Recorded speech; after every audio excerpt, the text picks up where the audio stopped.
Welcome top news today.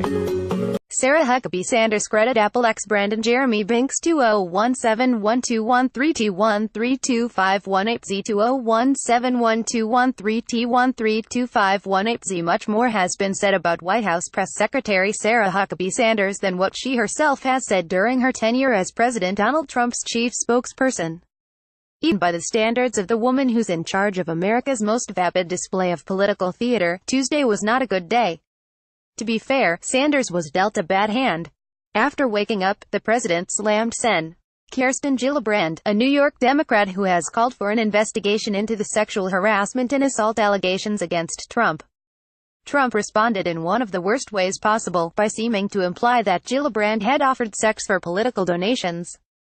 Lightweight Senator Kirsten Gillibrand, a total flunky for Chuck Schumer and someone who would come to my office, begging for campaign contributions not so long ago and would do anything for them, is now in the ring fighting against Trump. Very disloyal to Bill Crooked-used Donald J. Trump at Real Donald Trump. December 12, 2017. During Tuesday's press briefing, Sanders tried to swat away the obvious sexual innuendo, telling reporters that it only sounded that way if your mind is in the gutter.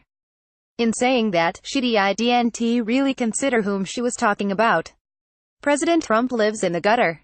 Here's a man who went on Howard Stern and talked about his sex life multiple times.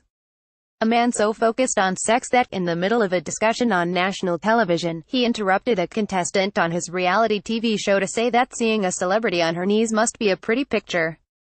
In short, Sanders' defense was probably one of the weakest ones there could possibly have been.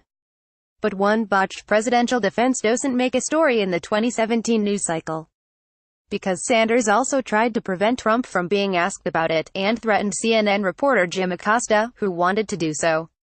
Here's what Acosta told Wolf Blitzer about what happened when he attended a press event for the president's signing of the National Defense Authorization Bill Tuesday afternoon. In the moments before I asked the president the question in the Roosevelt Room as he was signing the National Defense Authorization Bill, the White House press secretary, Sarah Huckabee Sanders, pulled me aside. This was prior to me asking that question of the president.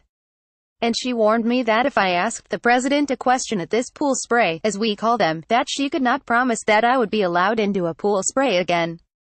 Wolf, this was a direct threat coming from the press secretary to me, warning me not to ask a question, and, of course, I went ahead and asked the question anyway and the president did not respond. But Wolf, as you know, we don't respond to threats. We're not going to be intimidated.